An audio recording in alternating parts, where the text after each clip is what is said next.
My pictures are nighttime pictures, and one of the things I really want to show is the galaxy, the stars that you can see when you have a dark sky.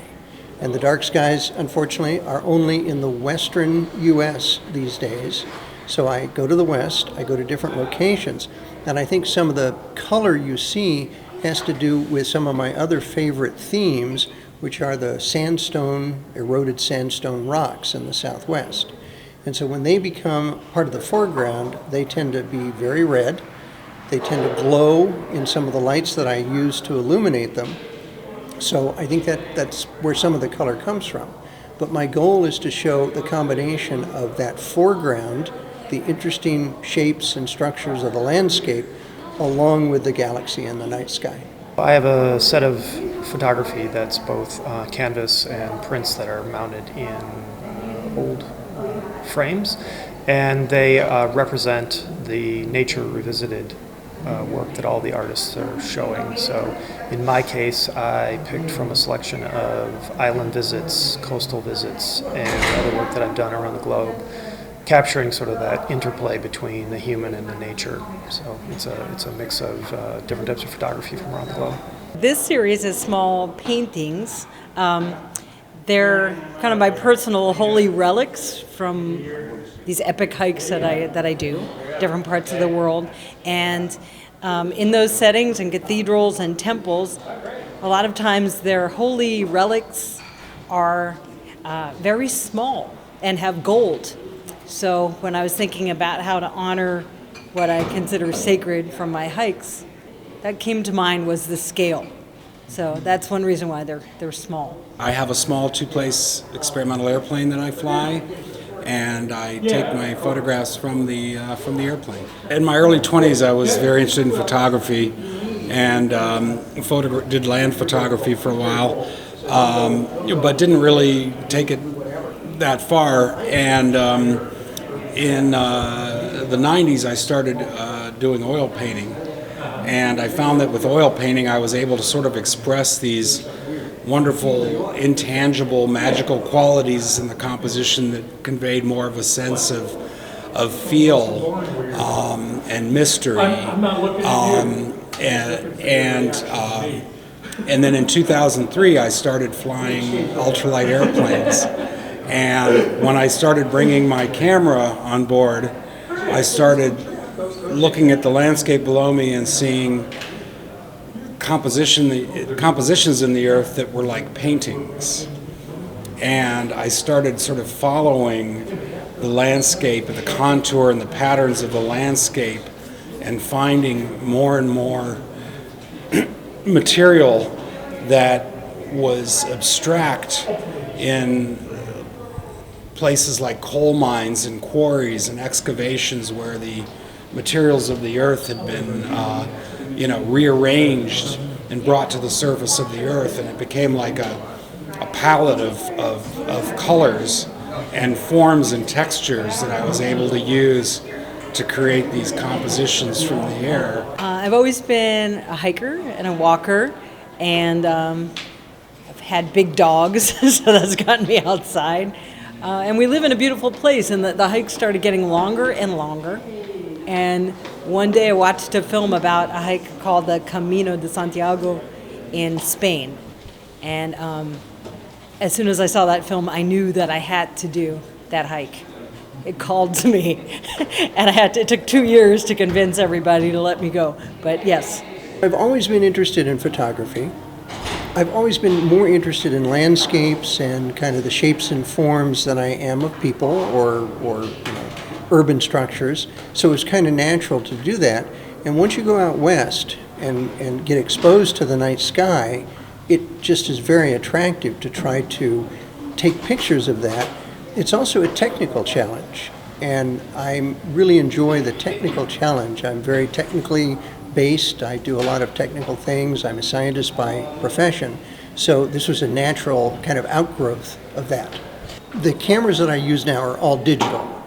So you've got a digital sensor, and that sensor has certain capabilities that film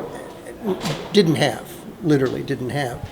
And so in 20 seconds, I can take a picture to show more stars and the galaxy and more color, more things than you could do with film cameras.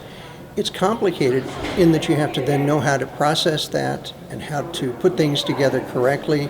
If I take a different exposure for the foreground, I'm using lenses that are typically wide open, so they have a very shallow depth of focus. And so sometimes I have to take multiple pictures and stack them together in a program like Photoshop to get the full effect and to get everything looking like it's in focus. So the technical details are very challenging in some of the pictures. People seem to really, they really like the paintings of my boots, the hiking boots, because to me there's nothing more sacred than a pair of boots that is working for you still after 400 miles, that hasn't fallen apart, hasn't given you blisters. So I put them on gold leaf on these little paintings. So people like the boots, and people seem to like the animals a lot as well. When you're outside walking 6, 8, 10 hours a day, you meet a lot of animals and insects. There's one little painting called Tomodachi, which means friends in Japanese. And when you're hiking by yourself, you meet different people and you form a little family. Sometimes it's a temporary family, but so I think that the two women in that painting were two family members. I think they became my family for a few days. So that brings back just a great memory of sharing our food, camping together. I have my camera with me all the time, and so I'm trying to capture what I can see right in the moment when I'm doing the work that I'm doing.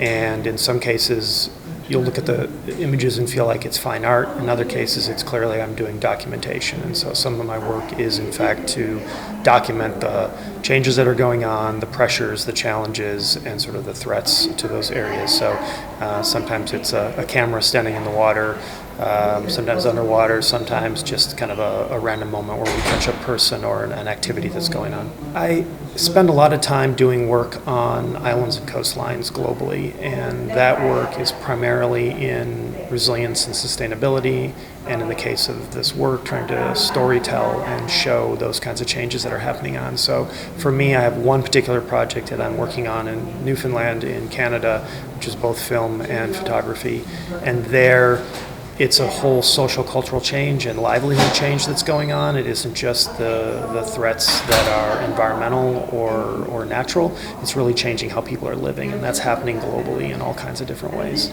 Many of the photographs seem like they're very still and composed images, which they are, but they're being made from this perspective where everything is happening almost in chaos.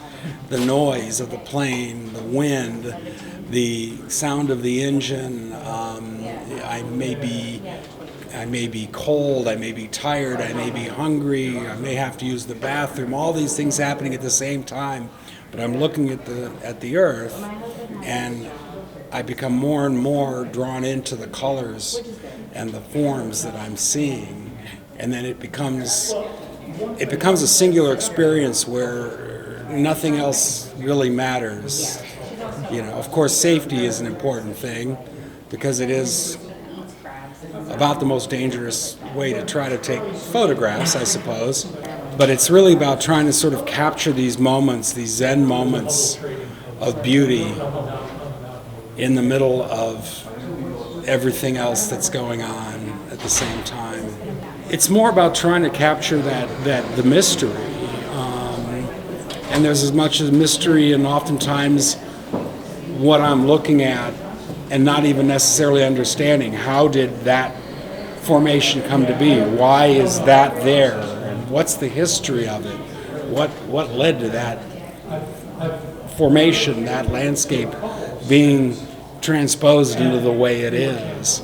And I think to me there's a real sense of deepening of our own humanism in the things that we don't understand, the mysteries, and it makes me want to know more and want to see more and want to learn more, want to experience more. Well, I'm a visual artist and a musician, and that helps me make sense of the world is to make art out of it. And it was such a moving, amazing experience for me that when I came home, that was a way to share it with others and also to have these little special moments, little reminders of those special moments. We, as artists, when we're together, have more opportunity to bring more people together to see all the work. And Tacoma Park itself has made that possible through the selection of the four of us for this particular show, the Nature Revisited. But anytime, like Art Hop or anything like that the city does or anyone else does, where they can kind of grab citizens and grab the artists and grab the storytellers, it's really a great opportunity. So I'm super happy that we have this chance.